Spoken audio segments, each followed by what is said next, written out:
you anymore. Blessed the cloudy. Welcome back to the Attractive Christians podcast, everybody. My name is Ethan Renault, and we call this the Attractive Christians podcast because we believe in trying to make Christianity a little bit more attractive and a little bit less repulsive, because there's a lot of people out there doing a really good job of making Christianity pretty repulsive, which isn't what it's supposed to be, you know? Shout out, as always, to my attractive producers, Annie and Mark. They're the ones that make this entire show possible. Without them, we would all be lost. Couple things here. Number one, I can't remember. Did I have this last time? I don't remember. What's it called? Diploma? That doesn't sound right. What's this thing called? Diploma, right? The degree? Anyways, got this. And actually, today's episode is going to be about what I wrote my thesis paper on. Okay, so I'm going to try to summarize this as best as I can. I basically did my paper on one word, and the word is Tartarus in Greek. And it's an interesting word, and here's why. It appears exactly one time in the Bible. So that means that it's what's called a hapax legomena, meaning it only appears one time. And as you can imagine, if you really take a second to think about it, if a word only appears one time in an entire text as big as the Bible, then you can imagine it's much harder to interpret that word because you don't have any other uses of it to compare it to. Like, oh, here's how they used it in this context and in this context, so it must mean this, right? This one is interesting, Tartarus, and it might sound familiar to you if you're really familiar with Greek mythology, because Tartarus is one of the Greek gods, and as sometimes happens in Greek mythology, the god is also a place, right? Like Hades, both a person and a place. Tartarus is also a person and place, but Tartarus is, when it's a place, it's the place lower than Hades. So if you want to kind of conceptualize the Greek cosmology, it's like humans live on Earth, and then when they die, they go down to Hades. Titans, when they, Titans were beings that were above the gods, right? They were more powerful than the gods. And when the Titans in Greek mythology, when they fell or sinned or were punished, mainly they were punished, they would go to a place lower than Hades. I think I'm doing all this from memory. I actually haven't read the paper in a couple months, and I was like, I'm just going to spitball it. I think it says like a coin would fall for 10 days from Hades before it reached Tartarus. So that's how far below Hades Tartarus is. So the Titans would get sent down to Tartarus to be punished. So humans to Hades, right? It's just kind of the underworld. And then way, way, way, way below that, it's described as a place, really it's not super descriptive, but it's a place with darkness and jagged rocks. That's kind of the gist of the description. Okay, so in Greek mythology, you have a place called Tartarus, and this appears originally in Hesiod's. Oh my gosh, I should have reviewed. I wanted to impress you guys and do it all from memory. Hesiod's Theogony, right? So this is it's similar to the Iliad, it's similar to the Enuma Elish. It's kind of like a background on the gods, creation story, some ancient myths. So this is about the 800s BC that this idea of Tartarus first appears, okay? So let's jump a little bit before that.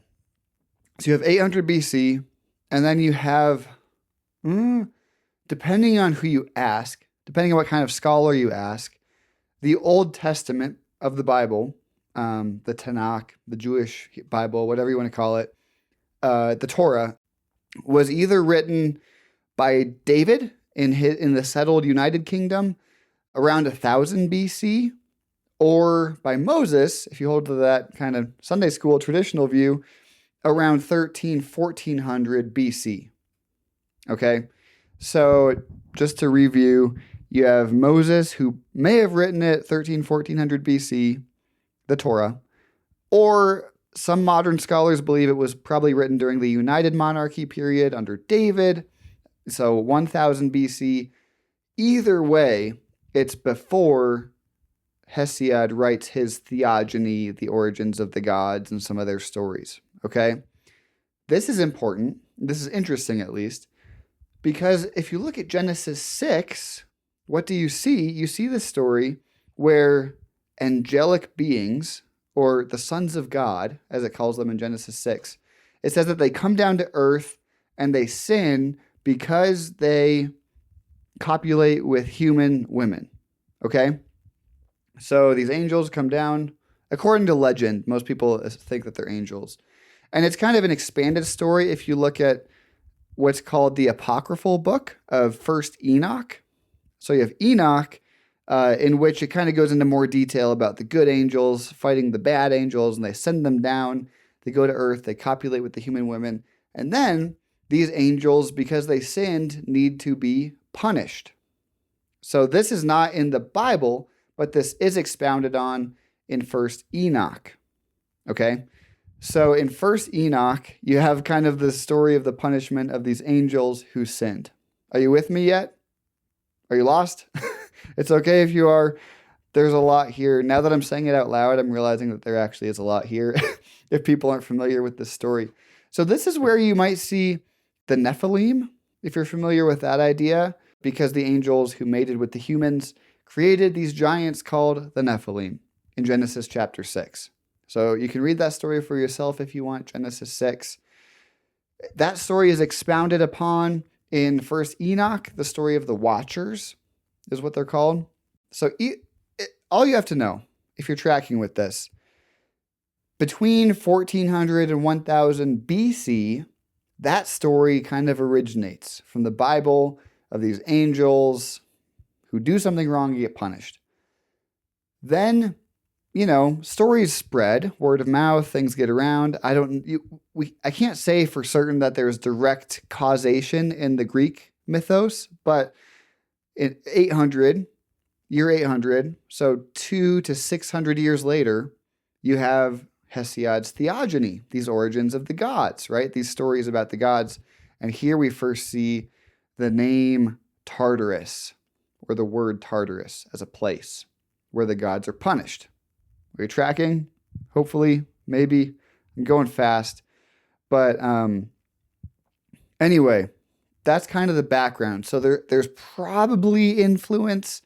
You want to assume that with these places that are around the Mediterranean like they are, that word would probably spread over several hundred years, right?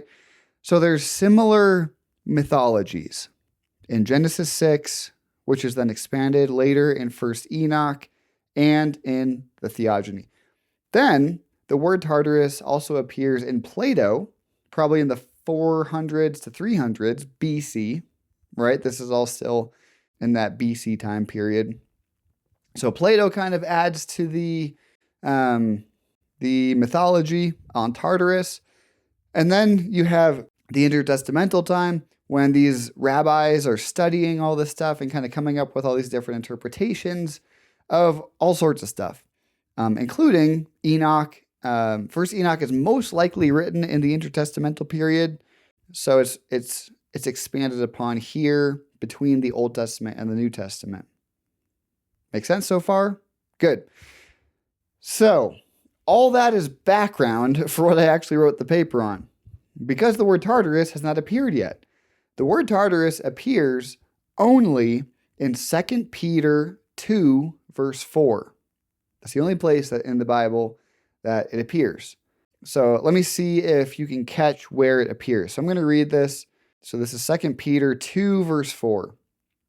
For if God did not spare angels when they sinned, but sent them to hell, putting them in chains of darkness to be held for judgment. Verse 5, if he did not spare the ancient world when he brought the flood on its ungodly people, but protected Noah a preacher of righteousness, and 7 others, if he condemned the cities of Sodom and Gomorrah by burning them to ashes and made them an example of what is going to happen to the ungodly, and if he rescued Lot, a righteous man who was distressed by the depraved conduct of the lawless, if this is so, then the Lord knows how to rescue the godly from trials and to hold the unrighteous for punishment on the day of judgment. That is a long sentence, right? So that's actually 6 verses for one sentence. Long sentence. But as you can imagine, the word is, in English, it's just translated as hell. Okay?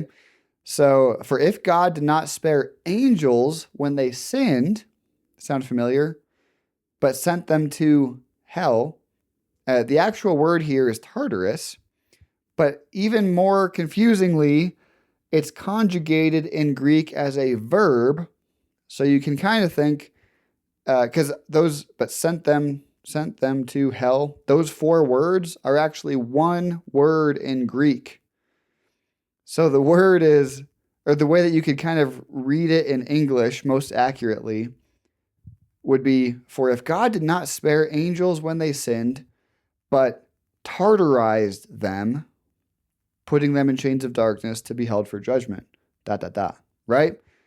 So it's actually used as a verb. The one place that this word appears in the Greek New Testament is as a verb, which is interesting because everywhere else it's a person or a place, not a verb. So what do we make of this? There's this word, it's used one place in the Bible. God tartarized these angels. So a Greek person would probably assume that it means he sent them to Tartarus. He tartarized them, right? So that's like the logical assumption, and that's actually what I think he means. He sent them to Tartarus. So in English, we kind of miss out. We kind of glaze over it if it just says sent them to hell, because it's like, oh yeah, angels go to hell, people go to hell, everyone goes to hell. It's like, you don't see the nuance here because in English, we just see hell. And it bugs me to death because there's at least 8 different words that in English are just translated as hell. 8 different Greek words. And it's like, no, you can't just make one blanket statement. You don't do that in English. I had a poetry teacher who used to say, there's no such thing as a synonym. There's no such thing as a synonym. And I always thought that was such an interesting phrase or thing to say, especially as a poetry teacher, because what he means is like, if you pick one specific word, you're picking it for a reason. You could have picked a similar word, but you didn't. You picked this one because every word means something slightly different, has slightly different connotations, and will communicate something slightly different to the reader, right? In English, we miss out when the translators just translate every Greek word for hell as just hell, when actually Tartarus means something unique and different. Hades means something unique. Abyssos means something unique. Gehenna and Hinnom mean something unique and different, right? So in English, we're really missing out because the translators kind of robbed us of actually having accurate translations here. Does that make sense? It's kind of like if I was translating something into Spanish and I just said, for the sake of it, we're just going to use this one word to actually mean these 10 words. Why? Why rob the people of the actual meaning of the text that you're trying to translate? Anyways, tirade over. So, we have Peter talking about God sparing people and also punishing other people who sinned. So basically the point of the text is God knows how to save good people and godly people, and he knows how to punish bad people, including the angels when the angels sin. And it's interesting because if you were paying attention closely, in Genesis chapter 6, it doesn't actually talk about the angels going to hell or the underworld or Tartarus or anything. It just says they come down to earth. So that means a couple interesting things here. This means that Peter, here in 2 Peter chapter 2, is referencing Enoch. He's referencing the Enochian story, or Enochic story, however you want to say it, of the angels being punished in hell. So Peter, the author, would say something like, oh, you guys know that story in 1st Enoch where those angels got punished? Yeah, God knows how to punish the bad people, right? We, as Christians, as non-Catholic Christians, if you don't read the Apocrypha, we're not familiar with 1st Enoch. We're not familiar with the angels being punished and held in dark chains, right? That's not a story that we are familiar with, especially as an evangelical. Catholics might be familiar with it if they read 1st Enoch. We, people in my circle, are not. It's just not something that's part of our vernacular. It's not like our common shared mythos, right? But for them, it would be. So it's really interesting that these authors are referencing apocryphal books, which we Protestants don't really read as much. I think we should, because I think the Apocrypha is super interesting. And what's interesting here, too, is there is a parallel passage in Jude, the book of Jude. Jude frequently quotes 1st Enoch, which is an interesting little fun fact. If you want to say what book quotes largely from the Apocrypha, Jude. One of the shortest books, and yet all he's doing is not all he's doing. He's often quoting the Apocrypha a lot in that book. So in Jude 6, it's a 1-chapter book, so you can just say the verse, right? So in Jude verse 6, it says, "And the angels who did not keep their positions of authority but abandoned their proper dwelling, these he has kept in darkness, bound with everlasting chains for judgment on the great day." Did you notice something? It's a parallel passage because he goes on, he says, in a similar way, Sodom and Gomorrah, blah, blah, blah. So you notice it sounds very, very similar to the 2 Peter chapter 2 passage, right? Very similar. Almost identical, except for one little detail. Did you notice one word that didn't appear there? I'll read it again. "And the angels who did not keep their positions of authority, but abandoned their proper dwelling, these he has kept in darkness, bound with everlasting chains for judgment on the great day." And I'll read 2 Peter chapter 2, verse 4, one more time. He says, "For if God did not spare angels when they sinned, but sent them to hell, putting them in chains of darkness to be held for judgment." So you see, Jude doesn't use the phrase tartarized or Tartarus or sent them to Tartarus. He just kind of skips over that little part. Why? And this was kind of the crux of my paper.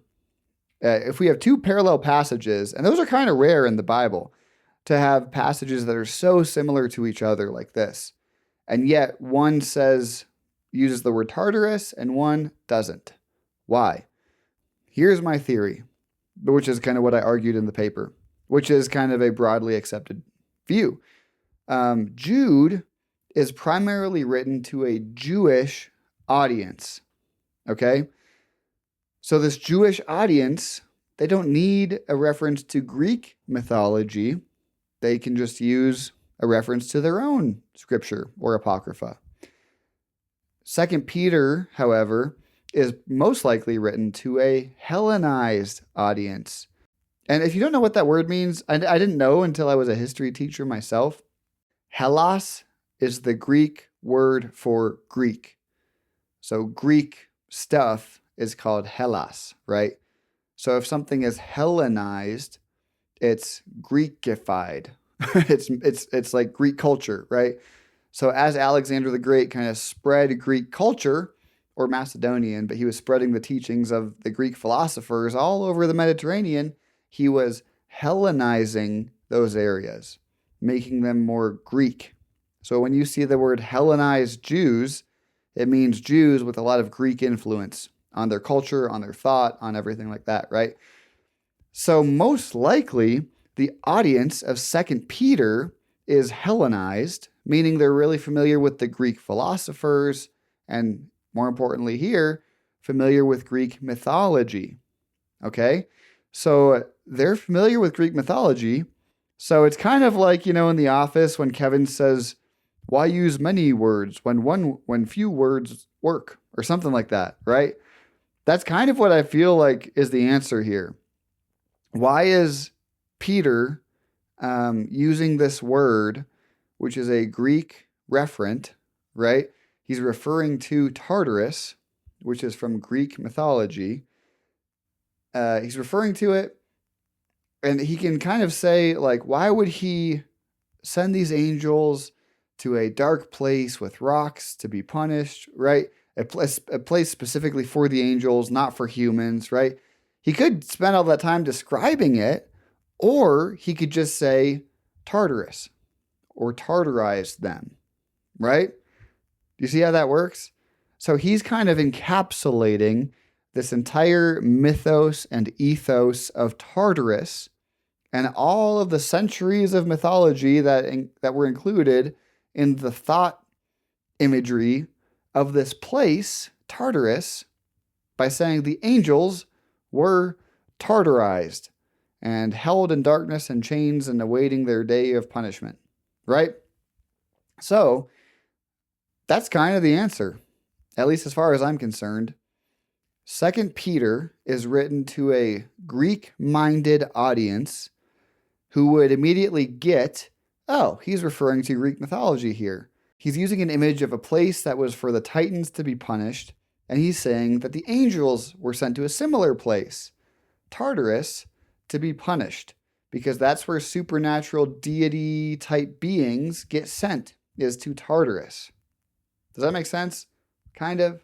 Maybe? Yes? No? I imagine that if you zoned out for any part of this episode, you're completely lost already because there is so much information here. Does that make sense? I hope so. Is it really important to you to know as a Christian? Probably not. Is it maybe helpful to know that this is how we do deep, critical, literary analysis of the Bible, right? I'm imagining that most of you, hopefully, didn't go to Bible school. And I say hopefully because we need people out in the world, we need Christians out in the world doing good things like business and accounting and plumbing and taxes and creative stuff and, making the world go around. If all Christians were just people who went to Bible school, we would just live in a giant bubble, right? So, assuming you didn't go to Bible school, this is like kind of how literary analysis of these texts is done. Word by word, asking questions. Why was this word used here and not a different word? What does this mean? Where else is this seen in Scripture? And again, this word is unique because it's not used anywhere else in Scripture, so you have to look to extra biblical sources to figure out its meaning. Unfortunately for us, this word is used a lot in Greek mythology. It's just not used in the Bible. So that's how he kind of pulled some meaning out of this word tartarized them. He tartarized them. What the heck does that mean? Well, we can do a little bit of digging and figure out he is referring to cultural imagery that they would have been really well acquainted with for hundreds of years. So that's kind of a satisfactory answer to me. I guess another way that you could read it is that the idea of an afterlife is developing in this time still. We could do a whole series of episodes on my thoughts on the afterlife or hell. I'm for some reason, I'm particularly interested in hell because I think that what somebody believes about hell says a lot about them, and it also says a lot about the God that they believe in. If you believe in a God who just wants to torture people for all of eternity and is okay with doing that to people, then that says something about the God that you believe in. And to be fair, that's kind of the mindset I grew up with for a lot of my life. Oh yeah, the non-believers go to hell and they're punished forever, they're tortured forever. It's interesting if you look at this, these angels aren't even in Tartarus forever. It says they're held in Tartarus in chains of darkness to be held for judgment. So something else is still coming. That's not the end place for them. They're not just held there forever to be tortured. Which again also says more about our view of hell. What do we believe about hell? Let's look at the Bible. Let's actually read it carefully. This hell is not forever. And again, this is where we're lacking by just having one English word, hell, as kind of a broad word used for all these other words. This hell is not forever. This hell is where they're held until judgment. So maybe we haven't been careful enough in how we read and understand hell. So that's why I was interested in it. That's why I was interested in this topic specifically, and diving into one of the words used for hell. The very fact that there are so many different words used for hell says that it's not quite as black and white as we often make it out to be. Agreed? Right? Like those guys just stand on the street corner and just yell out, "You're going to hell! Repent, you're going to hell!" Right? It's like, well, which hell? Are they going to Tartarus or Abyssos or Hinnom or Gehenna? Or which hell are they going to again? Exactly.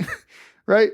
It's like, the more educated you become, the more you're like, okay, this stuff is actually much more complex, and it's not so simple and black and white that you can just stand in the street corner and say, "You're going to hell."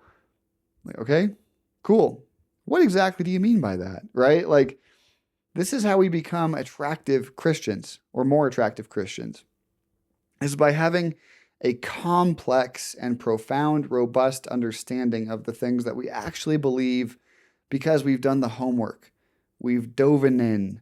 We've, gone word by word and been like, Because here, this is the last thing I'll say, and I'll wrap it up with this. Even if you're reading it in English, and if you were reading it critically and thoughtfully, and kind of saying, hey, wait a minute, you would catch that this hell is not forever. Right? I'll read this one more time. "For if God did not spare angels when they sinned, but sent them to hell, putting them in chains of darkness to be held for judgment," right? Even when you read it in English, that hell is not permanent, because it literally says they're held there until judgment. So where do they get sent after judgment? Deeper hell, right? It doesn't say. It just says they go to hell to be held for judgment. So then where do they go? Right? And suddenly your whole binary system of heaven and hell is kind of thrown into a loop, right? That's a conversation for a different day. Actual thoughts on hell, what is hell, what it's not. And I'll just leave you with this. I would say 80% of what people believe about hell actually comes more from John Milton and Dante's Inferno than it actually does from the Bible. So stew on that. Let me know if you'd be interested. I would do a couple episodes on hell because I read books on it. I'm really interested in getting behind the Greek and the historical context, the contextual thought behind these ideas of hell. So, and maybe that's why I like Crumb Hill so much, because it's creepy, right? By the way, check out Crumb Hill. I'm wearing some of the merch today. It's sick. We're at, last I checked, 128,000 followers. So shout out to y'all. You've been spreading the good word about Crumb Hill, that Crumb Hill gospel. And if you don't know what that is, if you like spooky stuff, go check it out. We love Crumb Hill, and by we, I mean me and 128,000 other people. So check it out. It's just creepy stuff. I love it. And Halloween's coming up, so, now's the time to get into Crumb Hill. Thanks you guys so much. Thanks again, Annie and Mark. Love you guys. And the rest of you all, stay attractive. Love you. Bye. I don't miss you anymore.